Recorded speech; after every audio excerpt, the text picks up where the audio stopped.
Picture 67,000 fans packed into a stadium in Seattle, and the loudest cheer of the entire night isn't for the home team's captain. It's for a striker who almost wasn't allowed to play at all. That one moment, before a single pass had even been kicked, tells you everything about the story you're about to hear. This is a World Cup round of 16 match that turned into something much bigger than a football result, and understanding why takes more than just reading the final scoreline. By full time, Belgium had beaten the United States 4-1. On paper, that's a clear, one-sided scoreline, the kind that usually gets forgotten within a week once the next round of matches begins. But the real story here isn't just what happened during those 90 minutes. It's everything that happened in the week before kickoff, and everything Belgium's players did in the final minute of the match, once the result was no longer in doubt. It also helps to remember what was actually on the line here. The round of 16 is a knockout stage, meaning there's no next match if you lose, no group stage cushion, no second chance. Win, and you move one step closer to lifting the trophy. Lose, and your tournament ends immediately, no matter how well you played in the weeks before. For the United States, playing as one of 3 co-host nations alongside Canada and Mexico, that pressure was even higher. A deep run at a home World Cup would have meant a great deal for American soccer.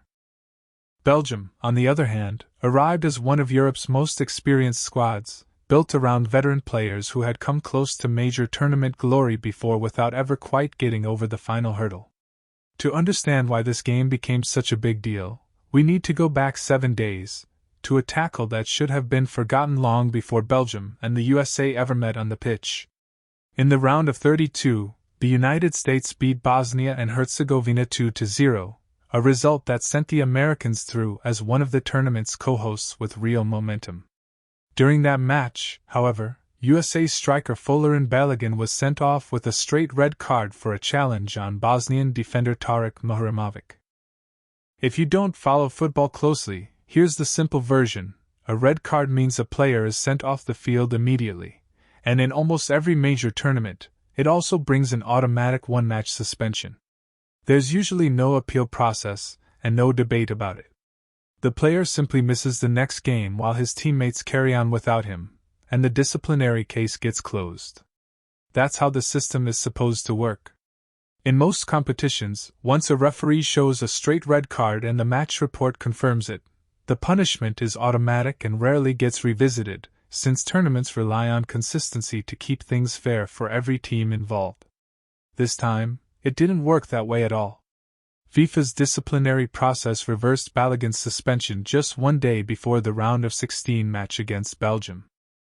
He was cleared to play, and that single administrative decision is what turned an otherwise ordinary football story into an international one, dragging in presidents, federations, and football's biggest governing bodies. Reports quickly surfaced that President Donald Trump had personally telephoned FIFA President Gianni Infantino about the red card. Trump did not deny it. In fact, he confirmed the call publicly, telling reporters at the White House that he believed the referee had made what he called a horrible decision, and that all he had done was ask FIFA to take another look at the tackle. Infantino, for his part, insisted that FIFA's judicial process runs independently of any outside phone call, and that the ruling was based strictly on the facts of the case rather than political pressure from any government, American or otherwise. Whatever the true chain of events behind closed doors, the timing was almost impossible to ignore. A suspension that should have been routine got wiped away less than 24 hours before kickoff, right after the sitting president of the tournament's host nation had publicly admitted to stepping in. For a sport that prides itself on independent officiating, that sequence of events alone was enough to set off alarm bells across the football world. Belgium's federation reacted like a team that felt the ground shift under its feet overnight. The Royal Belgian Football Association filed a formal appeal against the reversal, arguing they deserved a clear and honest explanation before the match went ahead as scheduled. For a stretch of that Monday, it actually looked like Belgium might get their way. FIFA asked both national federations to submit their official positions by 5 o'clock in the morning, Pacific time, just hours before the two teams were due to walk onto the pitch for one of the biggest matches of their tournament. In the end, after reviewing both sides, FIFA denied the appeal. Balogun stayed on the team sheet, free to start the match. Belgium didn't let the matter rest quietly, even after losing the appeal. Their federation said publicly that they still hadn't received a proper explanation for the reversal, and they warned there could be further steps if Balogun actually took the field against them. This wasn't a quiet grumble shared behind closed doors between officials. It was an organization putting the sport's own governing body on notice in writing, while their own players were already boarding the team bus to the stadium for kickoff. The criticism didn't stay confined to Belgium's own federation either. UEFA, the governing body for European football, released a statement calling the decision unprecedented and difficult to justify under any normal reading of the rules. Former FIFA president Sepp Blatter, who had left the organization under his own cloud of controversy years earlier, added his voice to the growing criticism as well, a reminder of how unusual this whole situation had become. Even Norway's head coach, Ståle Solbakken, who had absolutely nothing at stake in this particular match and had just guided his own team past Brazil into the quarterfinals, said the ruling was a decision that would end up hurting the entire tournament, not just the two teams directly involved. It's worth pausing on that last reaction in particular. A coach whose own team had nothing to gain or lose from the outcome still felt strongly enough to speak out publicly, which tells you how far this story had traveled beyond Belgium and the United States alone. By the time the two teams were ready for kickoff, this had stopped being an ordinary round of 16 fixture. It now carried the weight of a federation that felt genuinely cheated, a wave of criticism from some of football's most respected institutions, and uncomfortable questions about whether the tournament's host nation was quietly receiving special treatment on the biggest stage the sport has to offer. You could feel that tension the second the starting lineups were read out over the stadium speakers. When Balogun's name was announced for the United States, the roar from the Seattle crowd was noticeably louder than the cheer for team captain Christian Pulisic, usually the most celebrated name on the team sheet. Sit with that for a second. A player whose right to even be on the pitch was still formally disputed by an opposing federation received a bigger reaction from the home fans than their own team's most recognizable star. That single moment tells you how strongly the American crowd had bought into the idea that their player deserved to play that night, whatever the process behind it looked like. Outside the stadium, the mood wasn't universally supportive of that outcome either. According to reports, a banner referencing Balogun and reading, "Land of the Free," appeared in the pregame crowd, a small but telling sign that even some American fans had mixed feelings about exactly how the ban had been lifted in the first place. Meanwhile, small pockets of traveling Belgian supporters made themselves heard too, chanting in the opening minutes even while heavily outnumbered by the home crowd, a detail that in hindsight feels like a preview of the entire night: outnumbered, overruled on paper, but never actually silent. Belgium's federation, meanwhile, kept building its case through official channels rather than relying only on public statements to the press. Their pre-match message read less like a typical press quote and more like a formal legal filing. They said they remained deeply concerned about how events had unfolded, and that they intended to pursue every available option to defend fairness in the sport, both immediately and in the months ahead, regardless of what happened on the scoreboard that night. They also confirmed they had formally notified the U.S. Soccer Federation that they were contesting Balogun's eligibility, a move that left every future option open, including a possible complaint to the Court of Arbitration for Sport, the body based in Switzerland that handles urgent legal disputes during major tournaments when normal appeal windows have already closed. American head coach Mauricio Pochettino found himself in an unusual position too, defending a ruling he had absolutely no part in creating. He argued that his team had already paid a real price for the red card, since they had been forced to finish their previous match against Bosnia and Herzegovina playing a man down for the final half hour. In his view, that alone was punishment enough, suspension or no suspension. That argument did little to calm Belgium's anger.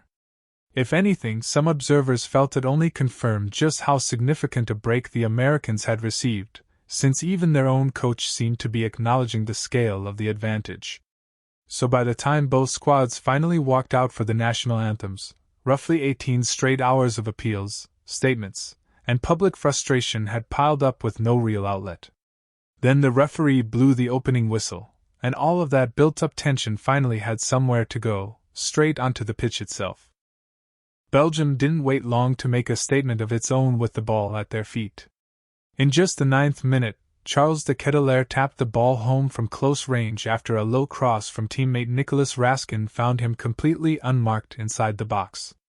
In an instant, the loudest ovation of the night, the one that had greeted Balogun's name only minutes earlier, went completely quiet.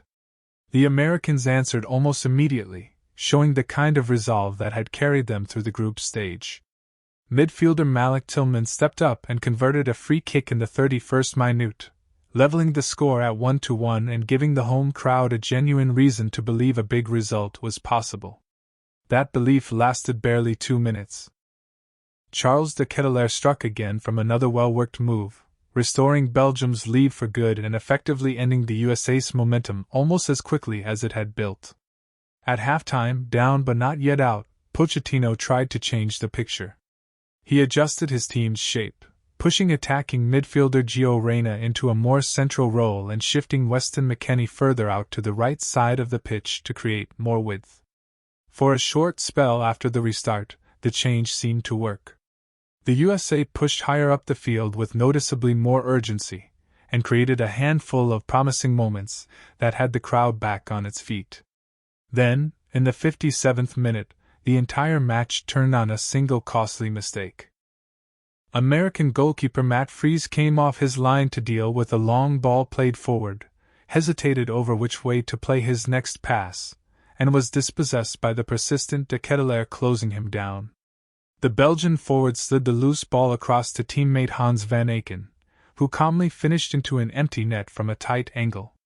Multiple reports covering the sequence afterward, including CNN's own breakdown of the play, described it in almost identical terms: a goalkeeper caught in two minds under pressure, effectively gifting Belgium a goal with barely any resistance offered in return. Not long after that setback, things got worse for the home side.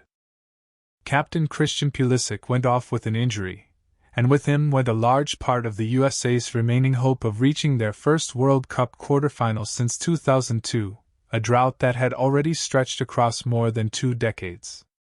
Pulisic has spent years being described as the face of the American program's growth, the player expected to help finally push the national team past this exact stage of the tournament. Watching him leave the field hurt, with the scoreline already out of reach, only deepened the sense of an opportunity slipping away on home soil, in front of a crowd that had shown up ready to believe in a deep run.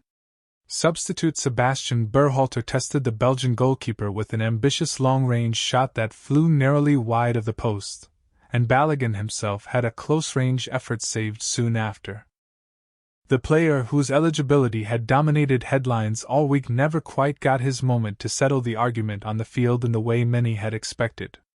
Then, deep into stoppage time, with the result long since decided, Romelu Lukaku added Belgium's fourth and final goal, sealing a 4-1 victory and setting the stage for a celebration that, by the next morning, was generating almost as much conversation online as the scoreline itself.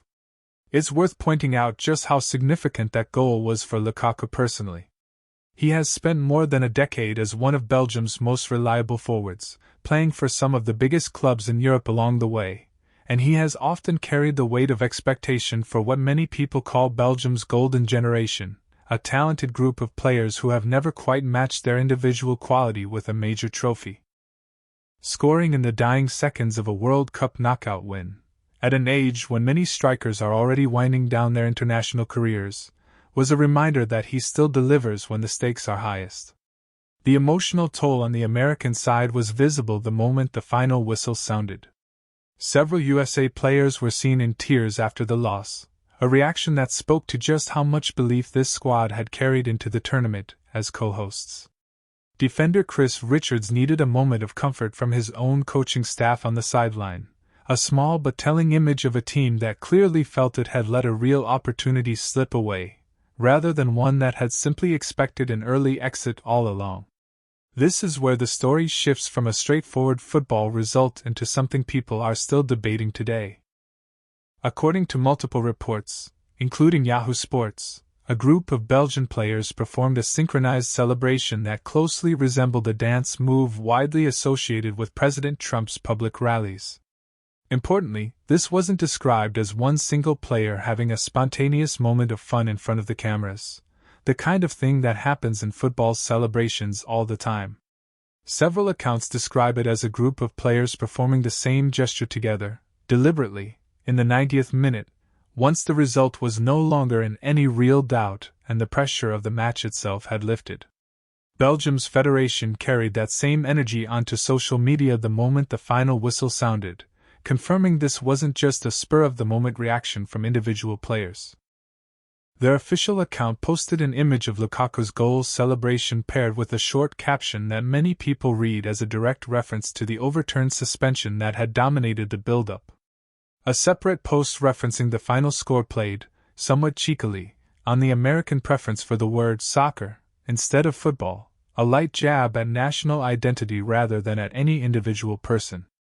Neither post named any individual by name, but the intent behind both was hard for anyone who had followed the week's controversy to miss. It helps to remember the emotional context that had been building for days leading into this moment. Belgium's head coach, Rudi Garcia, had already set the tone for his squad well before kickoff even arrived. When news first broke that Balogun's ban had been lifted, Garcia compared the entire situation to a prank, telling reporters through an interpreter that he hadn't realized a date in July could apparently carry the same weight as an April Fool's joke inside FIFA's own offices. That line traveled fast across football media in the hours that followed and framed the whole build-up as something Belgium simply refused to treat as a fair, level contest. Garcia had also said before the match that his focus was on defending football itself as a sport rather than taking aim at any particular federation or political figure personally. Whether or not that framing fully explains everything that happened in the 90th minute, it does suggest that Belgium's players saw their celebration as a response to a process they felt had bent the rules in someone else's favor, rather than as an attack on the United States as a country, or on its people more broadly. Not everyone covering the match let Belgium's version of the story stand entirely unchallenged either.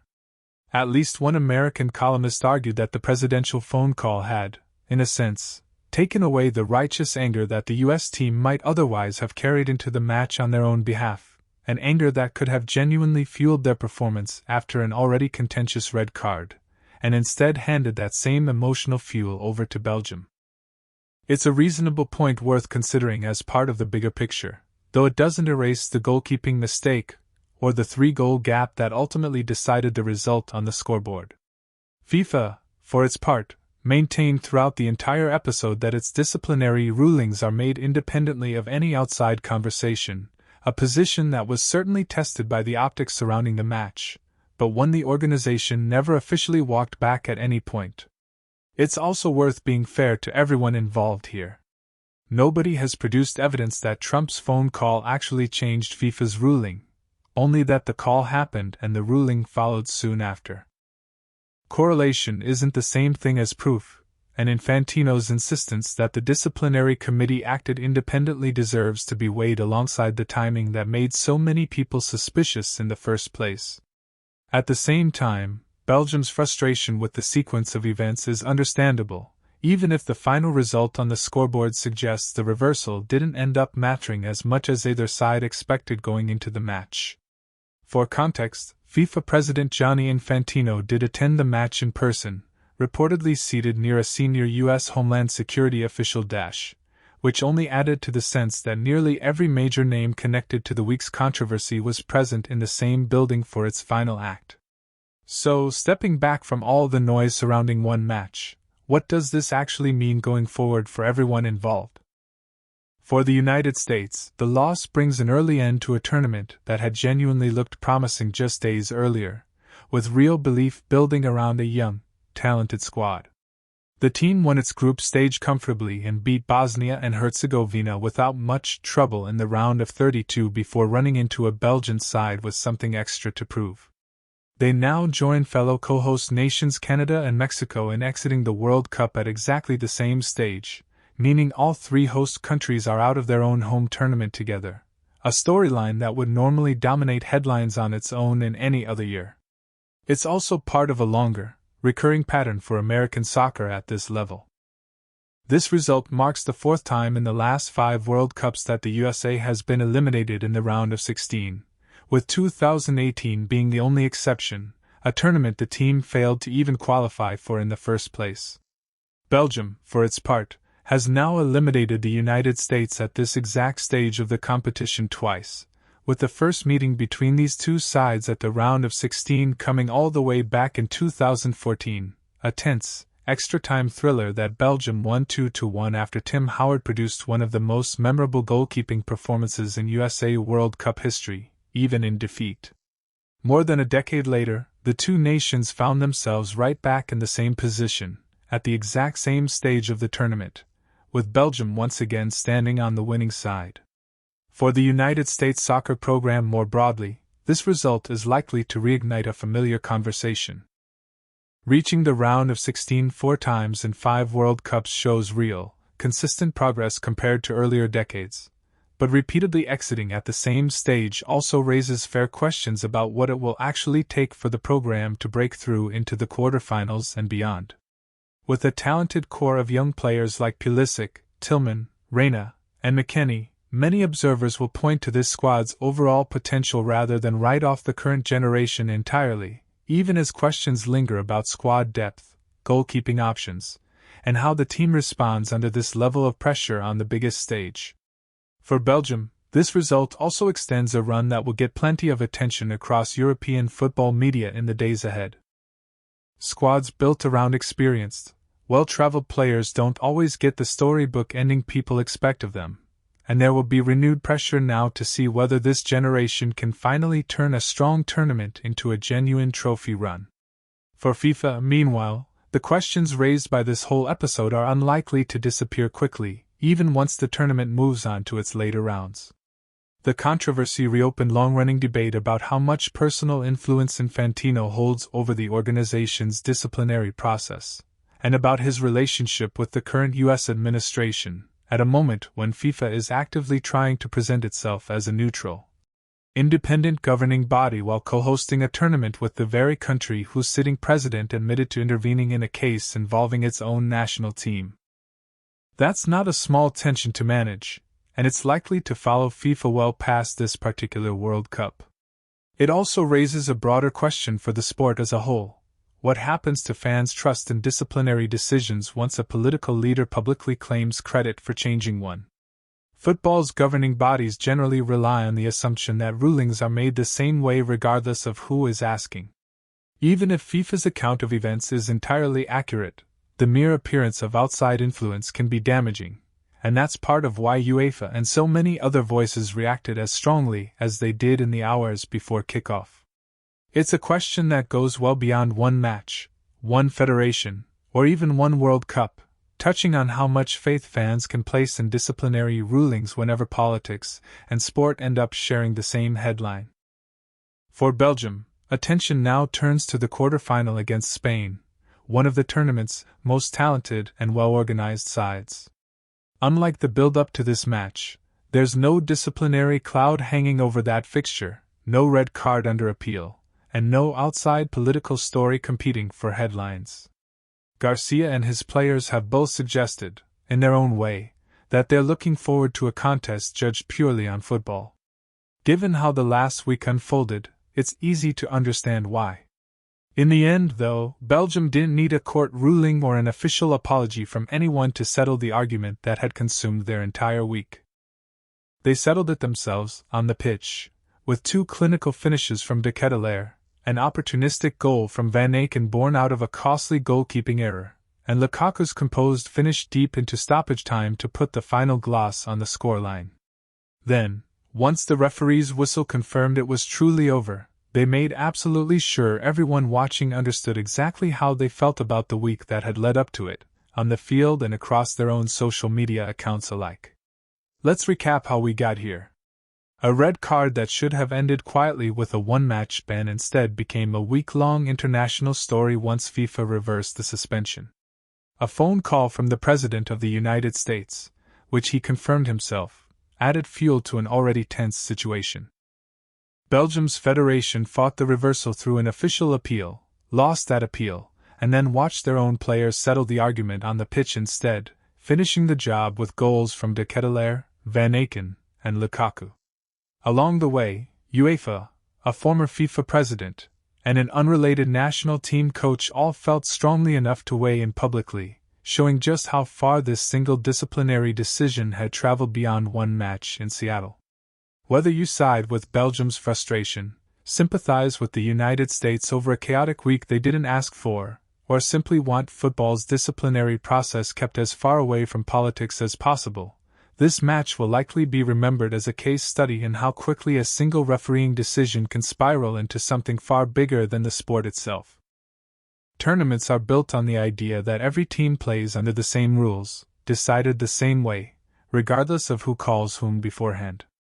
Whether that idea held up here is something fans, journalists, and football's own governing bodies will keep debating long after the final whistle in Seattle. The final scoreline read 4-1. But it's the story wrapped around that number, the disputed red card, the presidential phone call, the appeal that almost succeeded, the dance in the final minute, and the pointed captions that followed, that people will likely keep talking about long after this particular World Cup has come to an end.